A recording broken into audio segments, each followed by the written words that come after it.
네, 미국과 이란이 MOU, 전쟁을 종전하는 양해각서에 잠정 합의했다는 내용이 계속 전해지고 있죠. 이번엔 정말 양국이 평화협정을 맺을 수 있을지 마영삼 전 주이스라엘 대사, 그리고 백승훈 한국외대 중동연구소 전임연구원과 관련 내용 짚어보겠습니다. 어서 오세요. 네, 안녕하십니까. 네, 일단 전쟁을 끝내는 양해각서, 미국과 이란 양측에서 이야기가 계속해서 나오고 있는데 그동안 YTN 출연해서 이렇게 계속해서 짚어주셨는데 과연 이번에는 종전을 이룰 수 있을지 대사님 어떻게 보시는지 한번 짚어주시겠어요? 네, 상당히 지금 현재 전망이 밝은 것으로 보입니다. 그렇지만은 지나치게 낙관적으로 보지는 않아야 될 것 같습니다. 왜냐하면은 지금 현재 이러한 보도가 계속 나오고 있는 과정에서 미국 측에서 설명하는 내용과 이란 측에서 설명하는 내용이 꽤 다릅니다. 그런데 거기서 우리가 공통 부분을 찾아본다면은 우선 모든 전선에서 전쟁을 중단을 한다는 내용이 들어가 있습니다. 그것은 다 서로 이제 동의를 합니다. 두 번째는 호르무즈 해협도 개방을 하고 역봉쇄를 다 푼다. 이 문제에 대해서도 어느 정도 합의가 된 것 같습니다. 세 번째는 이란이 핵무기를 포기한다. 이 문제에 대해서도 일단은 합의를 하고 그리고 앞으로 60일 동안 추가 협상을 통해서 이 문제들을 해결할 것이다. 이렇게 이제 나와 있습니다. 그런데 이 세 가지 중에서 우리가 조금 더 들어가 보면은 양쪽에서 설명하는 내용이 다릅니다. 예를 들어서 모든 전선에서 전쟁을 중단한다라고 했는데 지금 현재 헤즈볼라 문제 때문에 이스라엘 측에서 여기서 상당히 반발을 하고 있는 것입니다. 그럼 이 문제를 어떻게 해결할 것이냐, 미국의 입장은 무엇이냐 하는 것이 또 따져봐야 될 것이고, 호르무즈 해협에 있어서도 지금 현재 이란 측에서는 옛날처럼 돌아갈 수 없다. 네. 이렇게 지금 통제권을 그대로 쥐겠다는 얘기. 그리고 지금 더더군다나 더 중요한 것은 핵 문제인데 60% 농축된 우라늄을 어떻게 처리할 것인가, 우라늄 농축 중단 기간을 어떻게 할 것이냐, 그리고 현재 남아있는 핵시설은 또 어떻게 할 것이냐, 이런 문제에 대해서 아직까지 합의가 이루어지지 않고 있습니다. 따라서 이러한 문제를 서로가 유리하게 하기 위해서 마지막 지금 조정하는 작업에 하고 있는 것으로 보이고, 따라서 현재까지는 합의에 가장 가까이 가 있지만은 그렇다고 해서 완전히 합의되었다라고는 말할 수 없는 상황입니다. 네, 일단 대사님께서는 서로 부딪히는 쟁점도 정리를 해주셨는데 일단 연구원님 이렇게 됐을 경우에 14일 혹은 15일 안에 종전 합의각서를 이렇게 작성할 수 있을지 어떻게 보세요? 종전 합의각서는 가능할 겁니다. 지금 이제 마영성 대사님께서 잘 말씀 주셨는데 지금 우리가 헷갈리면 안 되는 것이 완전한 평화협정은 아니거든요. 지금 이게 뭘 의미하냐면 앞으로 향후 60일 동안 우리가 협상을 진행하겠다라고 하는 양해각서를 사인을 하는 겁니다. 근데 물론 당연히 말씀 주신 대로 어떤 의제들을 다룰지가 이제 이야기가 돼야 되는데, 그래서 저는 이렇게 보고 있습니다. 그러니까 그 MOU라고 하는 것 자체는 협상이 될 것이다. 그러나 그 60일이라고 하는 그 기간 동안 어떤 식으로 진행될지에 따라서 이 협상이 정말 안전하게 협정으로 갈 것인가, 아니면 다른 쪽으로 조금 늘어지면서 또 이렇게 협상이 또 진안한 과정을 갈 것인가가 이제 나올 것 같은데, 저는 15일 안에 그러니까 6월 15일 안에 아마 어느 정도 합의가 되는 MOU안은 체결되지 않을까. 왜냐하면 지금 트럼프 대통령도 이번 주말 아니면 내주 초에 될 거라고 얘기를 했고, 그다음에 이란 측에서도 지금 어찌됐건 그 최고 지도자 모스타바가 승인을 해줬다라고 얘기를 했고, 그리고 중재국이었던 파키스탄에서도 지금 이제 거의 끝 단계 이렇게 얘기가 있거든요. 그러면 지금 실무자들의 협상 단계는 넘어갔고 정치적 결단의 영역으로 지금 올라온 겁니다. 근데 지금 이 정치적 결단이 이게 다 그랜드 바게닝으로 이번 한 번에 끝낸다라는 것이 아니라 60일 협상으로 넘긴다라고 하는 그 과정의 그 마지막 조율을 하고 있는 것이라서 저는 그 MOU 자체는 곧 아마 제가 어떤 날을 특정하긴 쉽지는 않겠지만 어느 정도 빨리 합의가 되고 60일 협상으로 넘길 것이다. 저는 그렇게 보고 있습니다. 네, 이란 같은 경우도 마찬가지로 이런 MOU 체결이 가능할 것이라는 이야기들을 시그널들을 내고 있는데, 일단 강경파를 이끄는 이란 최고 지도자도 마찬가지로 승인을 했다는 얘기가 나오고 있는데 강경파가 이렇게 돌아선 것으로 보이나요? 우선 이란 내부 사정으로 볼 때 강경파다 그리고 협상파다 이렇게 해서 분열이 많다고 이렇게 이제 파악을 하시는 분들도 많이 있습니다. 그런데 우리가 이렇게 전반적인 이 상황을 보면은 이란 측에서 강경하게 나갔다가 그리고 다시 협상으로 갔다가 다시 또 반격을 하고 또 협상으로 가고 이걸 여러 차례 반복을 해왔습니다. 그게 내부적인 충돌이 있어서 그런 것이냐? 제가 보기에는 일단 내부적으로 의견상의 여러 가지 다양한 의견이 나오고 있는 건 사실인 것 같습니다. 그러나 전체적인 정책 방향을 결정하는 데 있어서는 제법 잘 질서 있게 나아가고 있지 않느냐. 그렇게 했기 때문에 1차 협상도 했고 지금 현재 2차 협상도 지금 진행하려고 지금 현재 여러 가지 협상안이 왔다 갔다 하고 있는 것 같습니다. 그래서 제가 보기에는 현재까지는 이란 측에서 그렇게 이게 완전히 정책 방향을 바꿨다가 아니고 어쩔 수 없이 지금 현재 협상을 통해서 문제를 해결해야 되겠다라는 이런 판단을 내부에서 하고 있는 것으로 보입니다. 네, 일단 양측이 종전 협상에 착수를 할 것이라는 것은 확실한 것 같은데 네. 일단 양쪽이 어디서 만나서 할지 혹은 원격으로 할지가 쟁점이 또다시 되고 네. 있는 것 같은데 네. 일단 이란 쪽에서는 원격으로 서명하자고 말하는 배경이 좀 어떤 것이 있을까요, 연구원님? 왜냐하면 이렇게 이번 협상에서 원격으로 하자고 하는 것은 왜냐하면 이런 겁니다. 이번 협상을 통해서 양측이 서로 승리했다고 해야 되는 그 공간을 만들기 위해서 그렇습니다. 그리고 또 하나는 이번 서명이 이란 입장에서는 굴욕적인 그 서명이 되면 안 되거든요. 그래서 어떻게 됐건 지금 트럼프 대통령이 원하는 지금 트럼프 대통령의 출구 전략으로 이게 자기네들이 승리라고 포장해야 되는 그 자리가 만들어질 것인데 거기서 웃는 얼굴로 이제 서로의 악수를 하고 그런 거는 우리가 할 수 없다라는 걸 보여주는 겁니다. 그리고 서로가 만나지 않아야지 양측에서는 이제 서로 포장하는 것이 다를 거거든요. 트럼프 대통령은 내가 정말 최악의 오바마 대통령의 JCPOA 안을 더 좋은 쪽으로 끌어당겼고 이란을 압박해서 440kg이나 되는 60% 농축 우라늄도 내가 이렇게 처리를 하게 협상 테이블을 끌어왔습니다. 호르무즈 해협도 이렇게 막고 있었던 걸 내가 풀어냈다라는 그 승리의 서사를 만들어야 되는 거고 이란 입장에서는 그거에 대해서 다 방해하고 우리는 우리의 그 핵 주권을 지켰고 그리고 우리가 미국의 그 압박에도 끝까지 버텨냈다라는 그런 승리 서사를 얘기해야 되는데 이게 대면으로 만나서 서로 이렇게 얘기하고 하면 그런 공간들이 줄어들게 되거든요. 그래서 지금 우리는 직접 만나지는 않고 그냥 서면으로 하겠다라고 하는 것은 이제 이 미국이 원하는 대로 끌려가면서 이렇게 협상을 하지 않겠다라는 그렇게 보여주는 것이고 제네바에서 이렇게 여는 것은 이렇게 보시면 될 것 같습니다. 지금 마 대사님께서도 너무 잘 말씀 주셨지만 지금 이후에 벌어질 가장 큰 쟁점은 핵 협상이거든요. 핵 협상은 결국은 제네바나 그러니까 IAEA가 있었던 그 번산지 아니면 2월 28일 그 요번에 미국과 이란의 전쟁이 시작되기 전까지 1차, 2차, 3차 핵 협상이 이미 제네바에서 진행되고 있었던 상황이었습니다. 그래서 이 어차피 다음 협상은 제네바에서 핵 협상으로 진행돼야 되니 유럽에서 이렇게 하겠다. 그리고 또 하나는 미국 입장에서는 유럽에서 이렇게 하지 더 상징성이 커지거든요. 그냥 단순히 우리가 그냥 그 중동에서 벌어지는 일 여기서 했다라는 게 아니라 이 중동에서 벌어지는 일을 국제사회의 의제로 끌고 와서 핵협상 의제로 이렇게 다음 것으로 넘겼다라고 하는 상징성을 만들어내야 되기 때문에 유럽에서 하기를 미국은 얘기하고 있고 이란은 그런 거에 대해서 크게 상관 안 하는데 대면 협상 우리가 끌려가는 식으로 이렇게 하는 건 할 수 없다. 이렇게 나오는 것이 지금 얘기가 나온 대로 그 협상은 유럽에서 이제 할 것 같고 이란은 대면 협상보다는 서면으로 이걸 지금 임할 것이다. 그런 얘기들이 나온다. 그렇게 보시면 될 것 같습니다. 향후 60일의 핵 협상이 정말 중요하겠다는 말씀을 들은 것 같은데 이란과 같은 경우는 농축 우라늄을 미국으로 반출하지 않겠다는 입장들을 계속해서 밝히고 있잖아요. 이랬을 때 미국과의 앞으로의 협상 좀 어떻게 진행될 것으로 보시나요, 대사님? 네, 그 60% 농축된 우라늄 441kg을 어떻게 해야 되느냐 이 문제가 굉장히 중요한 이슈로 계속해서 토의가 되어 왔었습니다. 그런데 얼마 전에 트럼프 대통령이 이런 얘기를 했습니다. 이게 만약의 경우 안 되면은 이란 내에서 또는 제3국에서 폐기 처분하는 것도 받아들일 수 있다. 이렇게 얘기를 했습니다. 그런 경우에 이란 측에서는 어떻게 판단을 하느냐 하면은 이것은 우리 이란 내에서 처리할 수 있도록 이제는 미국 측에서 양보를 했다라고 받아들일 가능성이 매우 높습니다.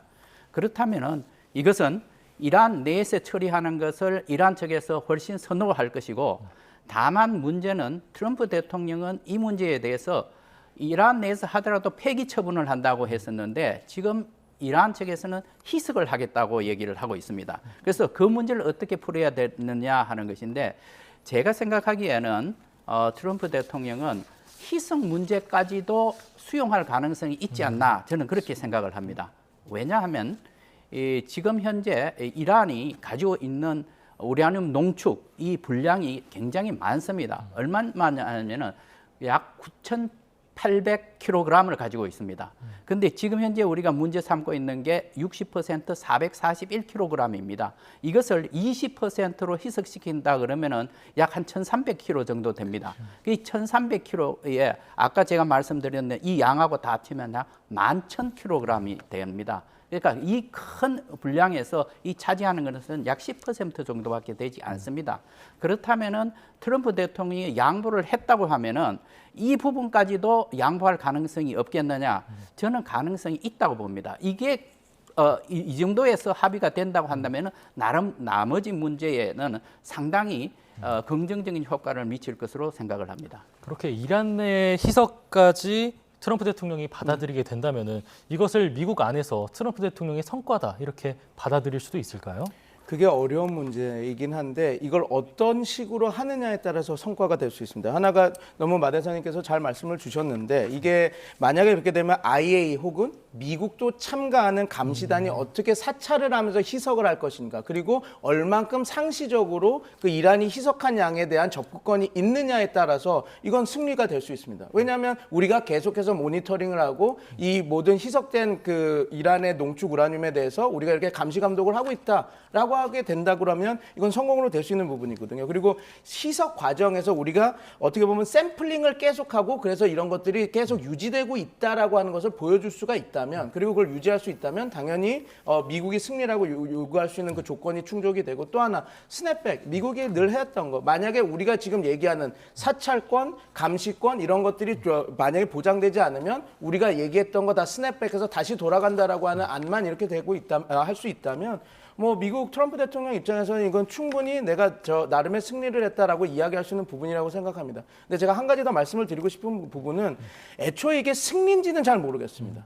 왜냐하면 오바마의 JCPOA, 오바마 대통령의 2006년 포괄적 핵 합의 안에서 만약에 잘 진행됐으면 2030년에 이게 다 완료가 됐을 사항이거든요. 그렇기 때문에 이거 자체를 승리라고 포장할 수 있는지는 별개의 문제인데 지금 뭐 2월 28일 그러니까 그때 농축우라늄 그 60% 440kg를 갖고 있던 그 상황에서 본다면 지금 이 정도의 이란 내 희석이라고 하더라도 지금 말씀드린 부분이 담보가 될 수 있다면 트럼프 대통령 입장에서는 그때보다는 승리다라고 주장할 수 있는 공간은 충분히 있다. 저는 그렇게 말씀드리고 싶습니다. 네, 방금 전에 저희 속보가 하나 들어왔는데 이 내용부터 전해드리겠습니다. 일단 북한이 조금 전에 외무성 10국 대변인 명의로 담화를 발표했습니다. 이재명 대통령이 이후 공동성명에서 북러 간 군사 협력을 규탄한 것 그리고 또 비핵화 메시지를 낸 것에 대해서 북한 측은 한국은 역시 적대와 대결을 체질화한 불변의 적국이라고 비판했습니다. 조선민주주의 인민공화국 외무성 10국 대변인의 담화 발표였습니다. 자세한 소식은 이어지는 뉴스에서 계속해서 전해드리겠습니다. 일단 조금 전까지 연구원님께서 이런 핵 협상 관련된 이야기를 해주셨는데 오늘까지도 좀 호르무즈 해협에서 정상화를 좀 이루려는 이러한 과정 속에서 드론 공격들까지 계속해서 있었던 것 같아요. 양쪽이 이런 조금 더 화해 무드에 들어가는 국면 속에서 이렇게 계속해서 다투는 이유가 뭘까요, 대사님? 네, 지금 현재 전체적인 종전 협상에서 중요한 이슈가 우리가 조금 전에 말씀드렸다시피 핵 문제가 있을 것이고 하나는 이제 호르무즈 해협이 될 것입니다. 이 호르무즈 해협의 전략적 가치에 대해서는 이란이 이번 전쟁을 하는 동안에 그 전략적 가치가 매우 높고 소중하다는 사실을 깨닫게 되었던 것입니다. 그래서 그 이후로부터 이 호르무즈 해협의 통제권을 확보하기 위해서 굉장히 많이 노력을 해왔고 실질적으로 통제를 하고 있었습니다. 여기에 대해서 미국 측에서 이제 역봉쇄를 시작을 했지 않습니까? 그렇게 하니까 이 역봉쇄의 효과가 굉장히 효과적이었고 그렇게 하다 보니까 이란으로서는 여러 가지 경제적인 문제에 봉착하게 되었습니다. 우선은 석유 수출을 할 수 있는 물량이 완전히 차단되어 버린 것입니다. 그리고 바깥에서 들어가는 그 필수 의약품이나 식량까지도 다 또 차단이 되어 버렸습니다. 이렇게 하니까 미국도 이란도 이 통제권을 서로 놓지 않기 위해서 계속해서 서로 경쟁을 하고 있었던 것입니다. 그래서 지금 현재 간간히 그 호르무즈 해협 안쪽에서 페르시아만 안쪽에서 계속해서 소규모 충돌이 일어나고 있습니다. 역시 이것은 앞으로 계속해서 우리가 통제권을 장악해야 되겠다라는 이 의지와 앞으로 있을 60일 동안의 이제 추가 협상이 이제 진행이 될 겁니다. 그때에도 우리가 이 협상에서 주도권을 잡아야 되겠다라는 이런 의지가 비춰진 것으로 보입니다. 네, 협상 마지막까지 이렇게 주도권을 다투는 싸움이 이어지고 있는 것 같은데 특히 이란의 경우에는 호르무즈 해협에 대해서 전쟁 이전 상태로 갈 수 없다고 이야기를 하고 있잖아요.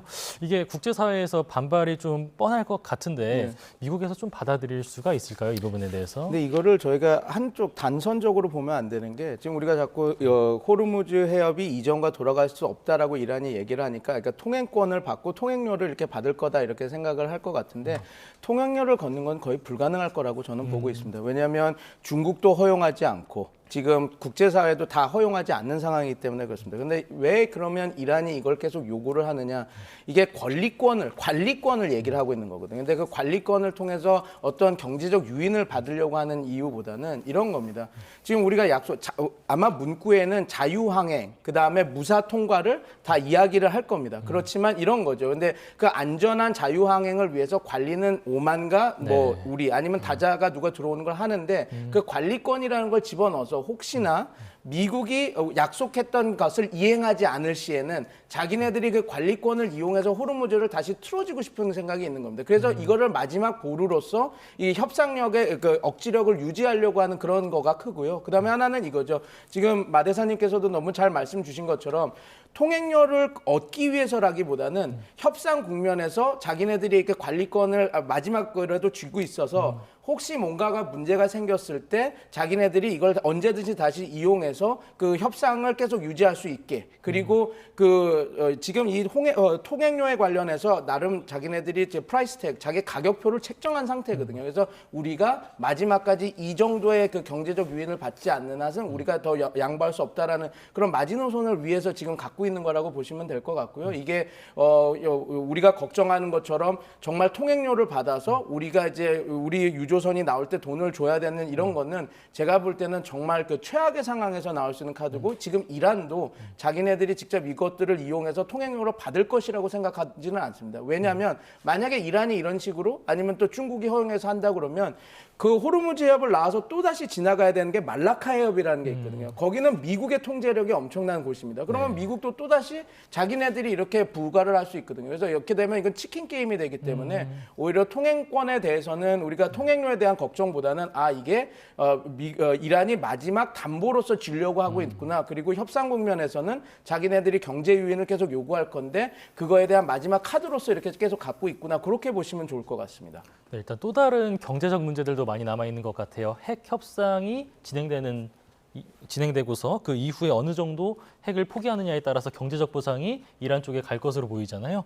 이런 경우에 미국이 약속하는 이런 경제적 보상이 동결된 이란의 해외 자산들을 좀 의미하는 걸까요? 네. 지금 현재 동결된 해외 자산 그것은 약 이제 1,000억 불 정도 됩니다. 그게 당연히 이제 포함이 되는 것이고 그 다음에 이제 생각되는 것이 경제 제재입니다. 지금 현재 국제사회에서 이란에 대한 경제 제재가 여러 건이 지금 현재 걸려 있습니다. 그러니까 그 경제 제재에는 바로 석유 수출 문제도 걸려 있습니다. 지금 이란의 경우에는 이 석유 수출이 차단이 되었기 때문에 상당한 경제적인 손실을 지금 입고 있습니다. 자, 이 부분에 대해서도 그러면 어떻게 해서 풀어줘야 되지 않느냐라는 얘기가 나오고 있는데 결국은 이 방법은 미국 쪽에서는 일단 핵 협상과 다른 여러 가지 약속을 하는 경우에 그걸 얼마만큼 이란 측에서 이행을 하느냐, 이행의 진척 속도나 그 과정에 따라서 순차적으로 단계적으로 이것을 풀어주겠다라고 이제 얘기를 하는 겁니다. 그러나 이란 측에서는 당장에 이 MOU가 지금 현재 서명이 되면은 그 즉시 120억 불을 일단 돌려달라. 그리고 또 60일 동안 추가 협상을 하는 과정에서 또 다른 120억 불, 그러니까 총 240억 불은 빨리 돌려달라는 겁니다. 그러나 조금 전에 말씀드렸다시피 미국은 일단 상황이 진척되어 가는 것을 보면서 순차적으로 풀겠다. 이렇기 때문에 이 문제도 역시 굉장히 어려운 사안이 네. 되고 있습니다. 그랬을 때 일단은 이란과 미국 사이 문제는 그렇게 협상이 계속 흘러갈 것 같고 특히 아랍에미리트에서 이란을 위해서 30억 달러 정도의 돈을 보냈다는 보도가 좀 나오고 있잖아요. 연구원님께서 보셨을 때 이게 미국과 아랍에미리트 모두 다 부인을 하고 있는데 실제로 돈이 오갔을 것이라고 보실까요? 저는 가능성은 있다고 보는 편입니다. 왜냐하면 지금 어찌됐건 지금 그 트럼프 대통령도 얘기하고 있는 그 기금을 마련해서 줄 수도 있다라고 하는 거에 걸프 국가들 기금 얘기는 나오고 있거든요. 그리고 UAE도 지금 어떻게 보면 가장 큰 피해를 받고 있는 나라입니다. 호르무즈 해협이 막히고 그리고 그게 가장 많은 공격을 당하고 그러면서 지금 그 자기네들이 그 예산이 집행을 하지 못하니 미국한테 돈을 빌려달라고 얘기도 한 상황이지 않습니까? 그러면 그런 상황에서 계산을 했을 때 빨리 이번 그 협상을 마무리를 하고 이 호르무즈 항행을 열고 정상화를 시키는 것이 더 이익이다는 판단은 분명히 UAE도 그렇고 미국도 지금 하고 있는 상황이라서 그게 30억 불을 냈다, 100억 불을 이렇게 줬다라고 얘기가 나오는데 실제는 나중에 시간이 지나서 판단이 나오겠지만 결과가 나오겠지만 그럴 수 있는 가능성이 충분히 있다라고 보고 그렇게 되는 이유는 결국 하나 이렇게 보고 있습니다. 왜냐하면 지금 UAE 입장에서는 지금 어찌됐건 이 상황을 열어야 되는 그 상황 그리고 미국 입장도 이란에 대해서 우리가 이게 걸프 기금으로 해서 주기로 했다라고 했던 상황들이 있기 때문에 충분히 그 이런 루머들이 나오고 있는 것은 어느 근거가 있는 루머다 저는 그렇게 보고 있습니다. 네, 일단 그 밖에도 이란 매체에서는 좀 종전 양해각서 내용을 계속해서 좀 공개를 하고 있습니다. 내정 불간섭이라든지 미군의 일대에서의 철수 그리고 재건 비용 등이 좀 이렇게 담겨 있는데 앞으로의 향후 협상 과정에서 미국 측에서 이런 것들을 좀 수용하지 못할 만한 것들이 좀 있을까요? 네, 저는 꽤 많다고 생각을 합니다. 지금 현재 이 나오는 부분은 이란 측에서 이제 나오는 네. 자기들의 희망 보도로 나오고 사항입니다. 있는 거죠. 그래서 보면은 특히나 이란 주변 지역에서의 미군 철수 문제가 나오는데 그러면 이 미군이라 하는 것은 어느 것을 대상으로 하는 것이냐? 최근에 전쟁이 일어나면서 약 7,000명 정도의 지상군이 지금 현재 파견이 되어 있습니다. 이 사람들만을 지칭하는 것인지 아니면은 기존에 있었던 걸프 국가의 내에 있는 미군들 그 기지에 있는 미군들까지 다 포함하는 것인지 하는 것을 생각해 볼 때 만약에 후자도 포함이 된다고 한다면 미국 측에서 받아들이기가 매우 어려울 것으로 보입니다. 뿐만 아니라 모든 전선에서의 레바논을 포함한 모든 전선에서의 그 철수, 그 공격 중단 이 문제가 나오는데 이 문제에 있어서는 이스라엘 측에서 강하게 이제 반대를 하고 있습니다. 이스라엘 측에서는 왜 그렇게까지 하느냐 하면은 지금 레바논 헤즈볼라가 공격을 하고 있는 이 지역이 이스라엘 북부 지역입니다. 네. 거기에 대해서 로켓, 미사일, 드론이 계속 공격을 받고 있는데 우리나라로 치면은 거기가 문산, 파주, 네. 일산, 고양 이 지역이 되는 것입니다. 그러니까 이 사람들이 장기간 거기에 머물지 못하고 남쪽으로 피난을 가 있는 상황입니다. 그래서 이 부분에 대해서는 트럼프 대통령도 알고 있기 때문에 막무가내로 네. 그 이스라엘을 또 다스릴 수가 없는 그런 또 상황입니다. 그리고 방금 말씀하신 그 이제 재건 문제에 네. 대해서 복구 자금을 그러면 어떻게 해야 되느냐? 네. 그러면 이 복구 자금을 어느 정도 규모로 어떻게 하라는 것이냐? 자, 이 문제에 대해서도 여러 가지 지금 따져봐야 될 내용들이 굉장히 많습니다. 네. 따라서 이런 여러 가지 요구 사항에 대해서는 미국 측에서 단박에 받아들이겠다 하기가 매우 어렵습니다. 네, 전 대사신 만큼 이스라엘 문제 이렇게 짚어주셨는데 사실 이스라엘이 이번 MOU 과정에서 좀 패싱됐다 이런 이야기들도 좀 나오는 것 같아요. 이런 경우에서 이스라엘이 이런 종전 협상에 찬물을 끼얹을 행동을 좀 할 수 있을지 마지막으로 한번 여쭤보겠습니다. 저는 쉽지 않다고 보고 있습니다. 왜냐하면 미국이 그 지원하지 않는 한, 미국이 그런 이스라엘에 대한 보호를, 그러니까 미국의 전략 무기인 사드나 이런 것들을 지원해서 하지 않는 한 이스라엘이 전쟁을 계속 끌고 갈 힘은 좀 약한 측면이 있거든요. 그래서 트럼프 물론 리타니강 남부 레바논 지역에서 군사 작전에 대해서는 어느 정도 끌고 가고 싶어 하겠지만 이것을 그 레바논 베이루트까지의 공습을 이어간다든지 아니면 좀 더 크게 확전하는 것은 이스라엘 입장에서도 미국이 강하게 틀어지는 한 더 넘어가긴 쉽지 않다. 저는 그렇게 보고 있습니다. 네, 지금까지 마영삼 전 주 이스라엘 대사, 백승훈 한국외대 중동연구소 전임연구원과 관련 내용 깊게 짚어봤습니다. 두 분 출연해 주셔서 너무 감사합니다. 감사합니다.